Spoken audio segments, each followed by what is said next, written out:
Parce que ma mère savait que le modèle d'enfant qu'elle avait, si elle n'employait pas une sagesse, une stratégie adéquate, j'étais perdue pour toujours. Les hommes, la cigarette, le vol, la bagarre. Bonjour et bienvenue sur Lisette. Je fais cette vidéo pour m'adresser à une maman, m'adresser à un papa, m'adresser donc à ces parents-là qui traversent actuellement des situations difficiles avec leurs enfants. Papa, maman, tu es actuellement dans une situation très particulière, très délicate avec ton enfant. Tu ne sais plus par quel bout prendre l'enfant. Il pose des actions qui te dépassent. Il agit d'une façon que tu ne comprends pas. Tu regardes l'enfant et tu te regardes, tu vois qu'il n'y a pas de lien. L'enfant fait ce que tu n'aurais jamais fait sur la terre et l'enfant fait aussi ce que tu n'aurais jamais pensé qu'il fasse. Il est sûrement dans l'adolescence ou c'est aujourd'hui un adulte, mais un adulte carrément différent des plans même que tu avais prévus pour cet enfant-là. Et tu es découragé, tu as honte, tu te sens humilié. Et dans ton cœur, tu es en train de penser à te désolidariser de cet enfant. Tu es en train même de penser à te couper de cet enfant-là. Cette vidéo-là, je la fais pour toi. Alors je t'en prie, suis-la, écoute-la jusqu'à la fin. Et je vous invite aussi à partager cette vidéo-là à des personnes qui sont sûrement dans la même situation que vous. J'ai rencontré récemment une maman qui a voulu me partager sa douleur. Ce qu'elle me racontait ressemblait vraiment à une partie de ma vie et une partie aussi de la vie de ma mère, de mes parents. Donc, cette maman me voit, on échange, et après plusieurs échanges, elle me dit « Ange, est-ce que tu sais que j'ai des enfants? J'ai une fille. » J'ai dit « Oui, je sais que tu as des enfants, tu as une fille et tout. » Et là, elle me dit « J'ai une fille, mais ce n'est plus ma fille. » J'ai dit « Ah bon, ce n'est plus ta fille? » « Non, ce n'est plus ma fille. » « Ange, ce qu'elle fait, c'est honteux. Ange, elle se met nue sur les réseaux, si tu la vois.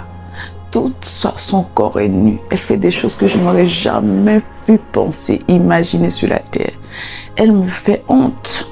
Elle me fait honte. Et je lui ai dit, j'enlève mon nom sur elle, c'est fini.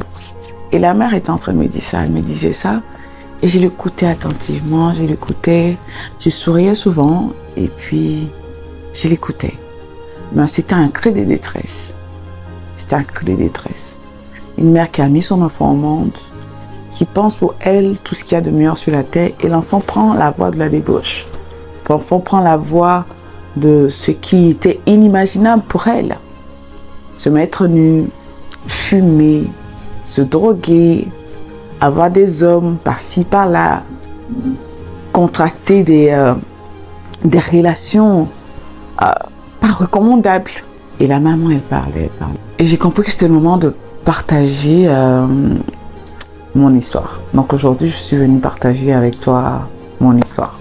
J'ai été un enfant à problématique, su et non su par mes parents. Donc il y a des choses que mes parents savaient, il y a des choses que mes parents, jusqu'à aujourd'hui, n'ont jamais su, qu'ils sauront sûrement au travers de cette vidéo-là.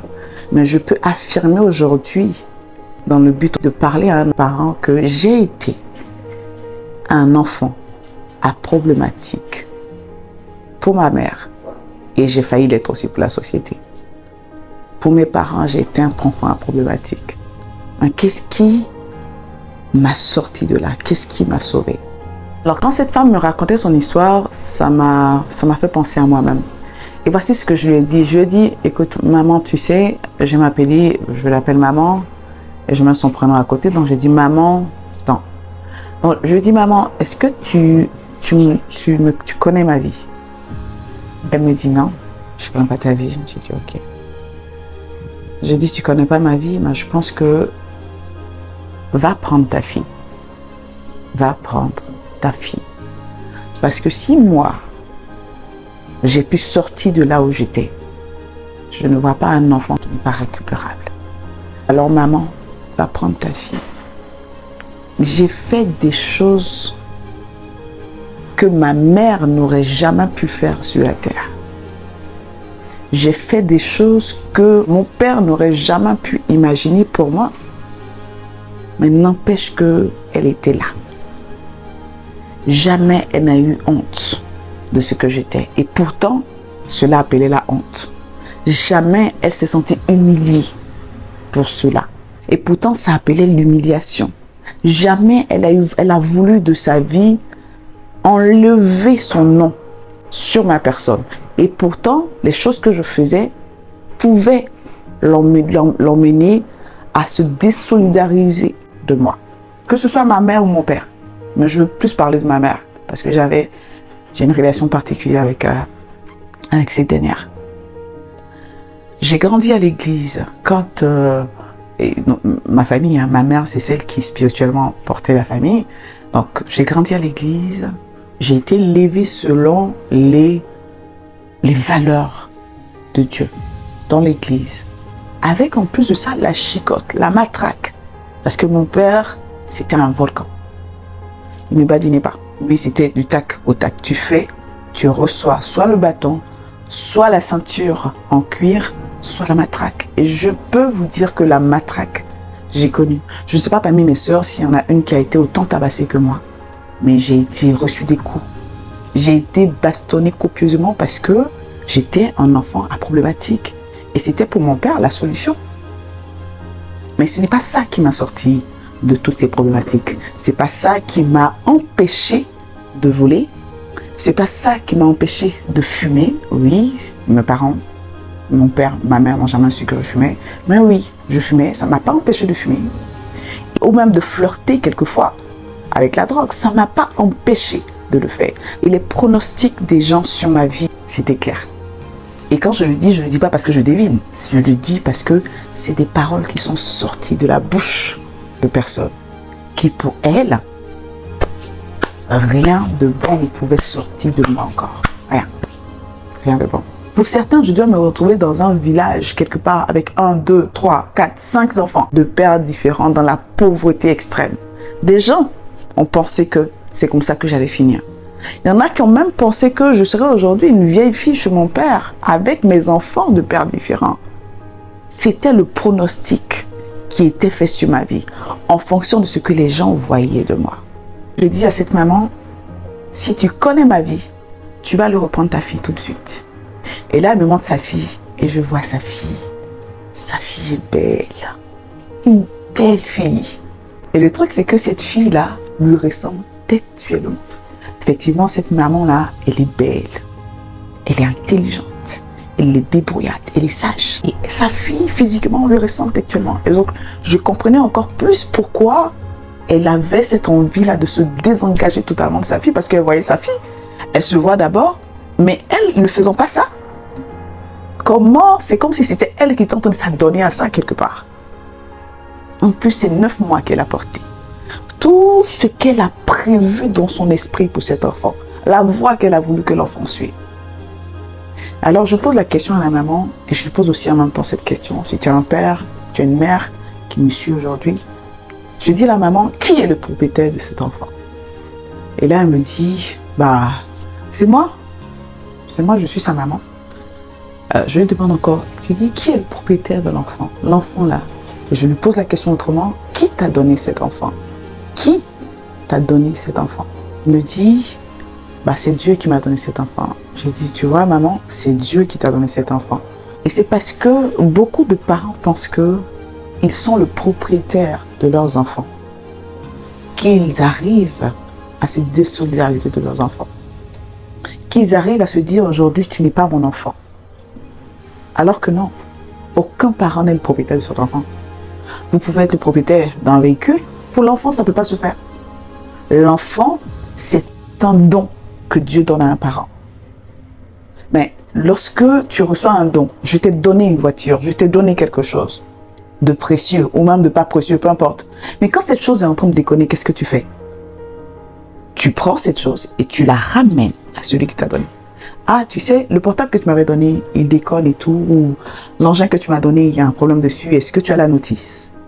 Est-ce que tu sais comment je peux faire pour le réparer? Est-ce qu'avant moi, il y avait, je ne sais pas moi, un mécanicien qui s'occupait de cette voiture-là? Est-ce que je retourne chez le concessionnaire? Et là, le concessionnaire va faire l'état des lieux. C'est le concessionnaire qui va redonner à cette voiture son état initial.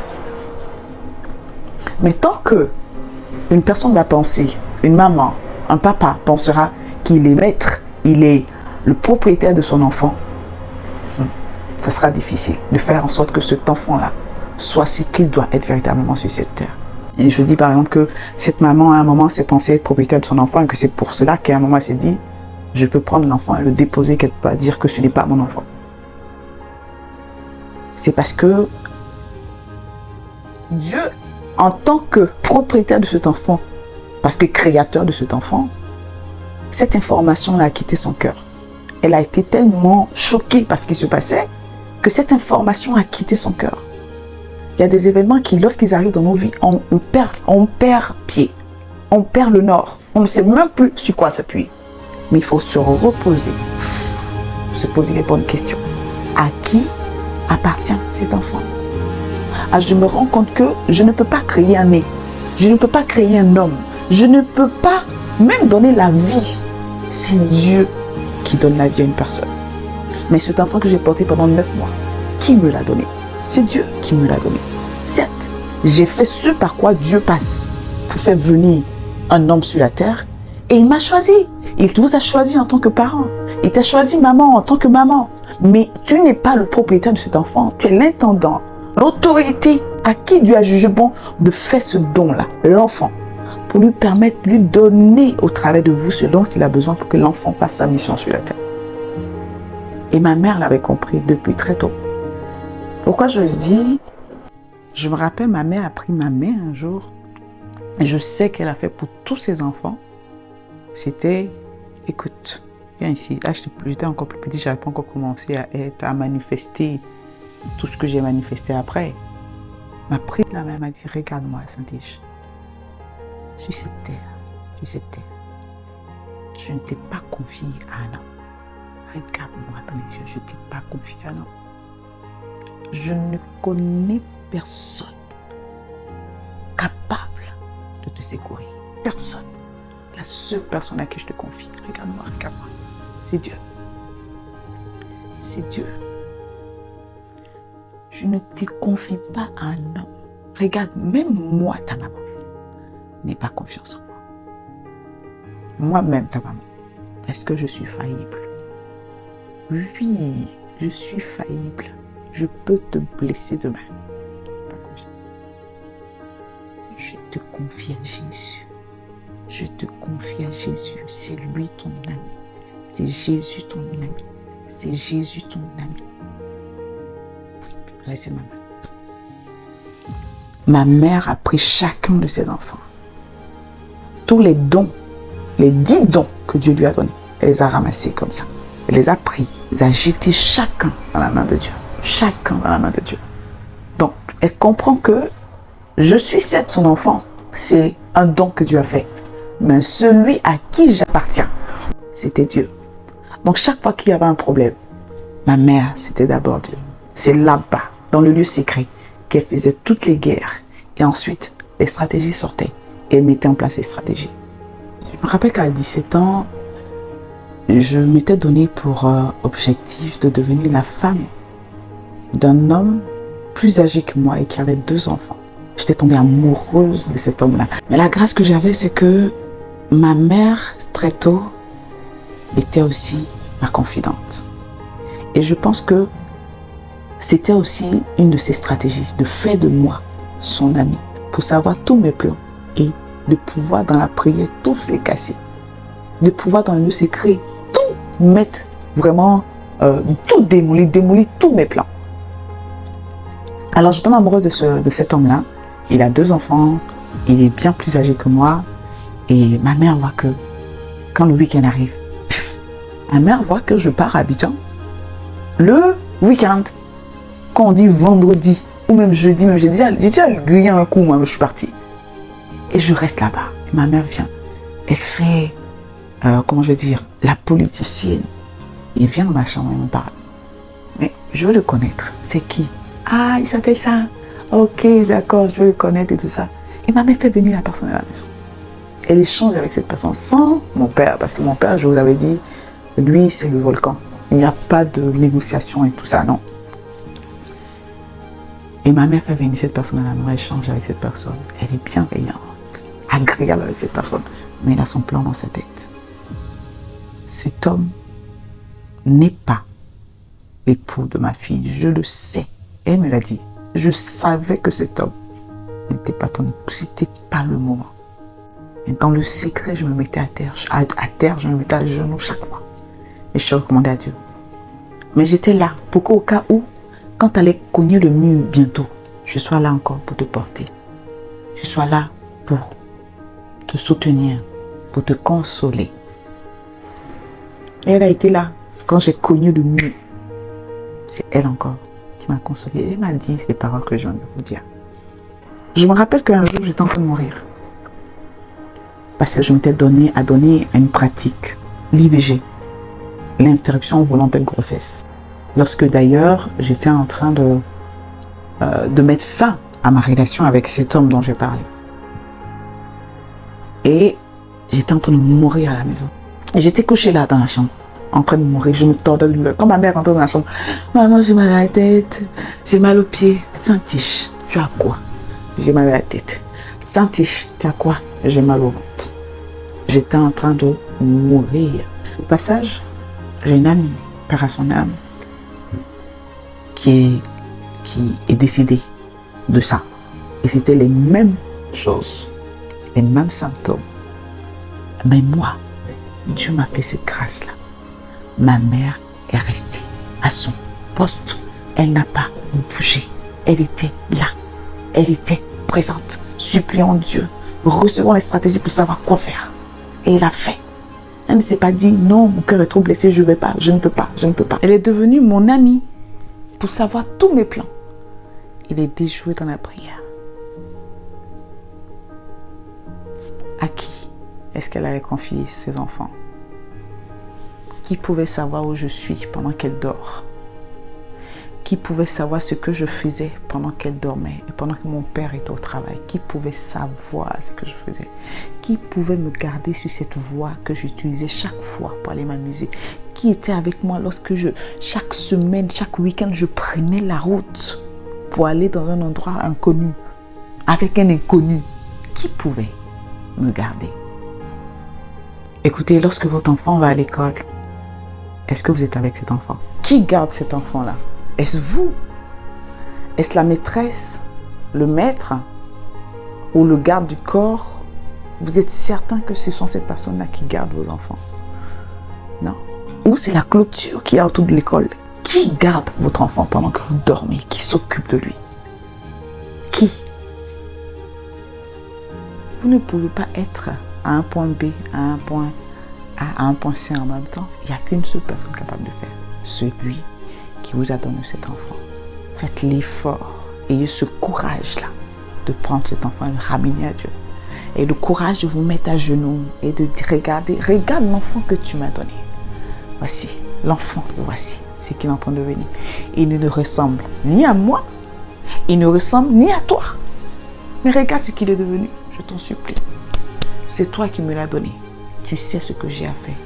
Fais-moi la grâce de le faire pour cet enfant. Je t'assure, papa, je t'assure, maman, si tu laisses cette place-là parce que tu es dessus de cet enfant, si tu laisses cette place-là parce que tu commences à être humilié, à avoir honte du comportement de ton enfant, quelqu'un d'autre va occuper cette place. Quelqu'un d'autre de féroce, de méchant occupera cette place.